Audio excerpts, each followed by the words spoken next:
안녕하세요. 화학교과서 읽어주는 남자입니다. 이번 시간에는 공유결합 중 배위결합에 대해서 살펴보도록 하겠습니다.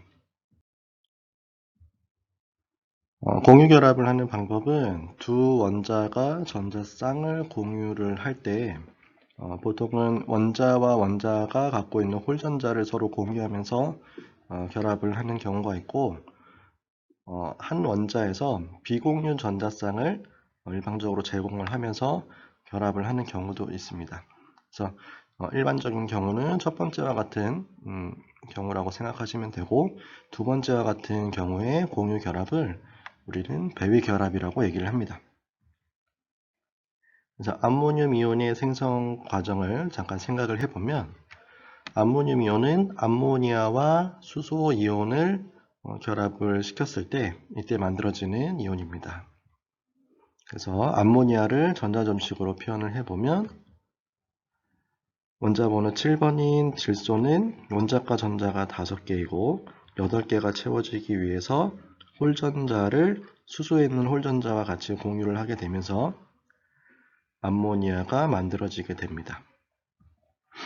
여기에서 수소 이온을 결합을 시켜야 되는데, 수소는 원자번호 1번이기 때문에 전자 1개를 가지고 있습니다. 그런데 플러스 1가 양면이 되면 가지고 있던 전자 하나를 잃어버리게 되면서 이렇게 이온으로 바뀌게 되고, 이때 수소 이온은 전자가 없는 상태가 됩니다. 그런데 암모니아와 수소 이온을 결합을 해야 되기 때문에 전자쌍을 공유를 해야 되는데, 다행히 암모니아에 있는 중심 원자 질소에 비공유 전자쌍이 있어서 이 전자쌍을 일방적으로 수소 이온과 같이 사용을 하게 되면 안정적으로 결합을 할 수가 있게 됩니다. 이것을 구조식으로 표현을 해보면 다음과 같이 나타낼 수가 있고, 이처럼 한쪽에 있는 원자의 전자쌍을 일방적으로 제공하면서 만들어지는 공유 결합을 배위 결합이라고 얘기를 합니다. 이번에는 하이드로늄 이온이 만들어지는 과정을 생각해 보도록 하겠습니다. 역시 물에 수소 이온이 결합을 하면 하이드로늄 이온이 만들어지는데, 이때도 마찬가지로 수소는 원자번호 1번이고 이온으로 되면 가지고 있던 전자를 잃어버리게 되면서 수소 이온은 전자가 없는 상태가 됩니다.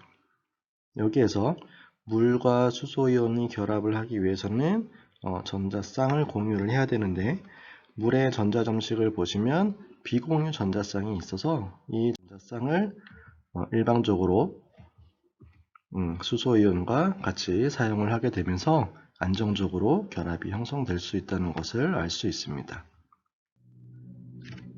다음으로는 NH3와 BF3의 결합되어 있는 분자 물질을 생각을 해볼 건데, 암모니아와 BF3를 전자점식으로 표현해 보면 다음과 같이 나타낼 수가 있습니다. 이때 중심원자 사이에 결합이 형성이 되어야 되는데, 전자쌍을 공유해서 공유 결합이 만들어져야 됩니다. 하지만 BF3에 있는 붕소에는 결합할 수 있는 전자가 없는 반면에 암모니아에 있는 질소에는 비공유 전자쌍이 있기 때문에 이 비공유 전자쌍을 공유하게 되면서 안정적으로 결합이 형성이 될 수 있습니다. 이처럼 한 원자가 가지고 있는 비공유 전자쌍을 공유하면서 만들어지는 공유 결합을 배위 결합이라고 합니다. 지금까지 화학 교과서 읽어주는 남자였습니다. 감사합니다.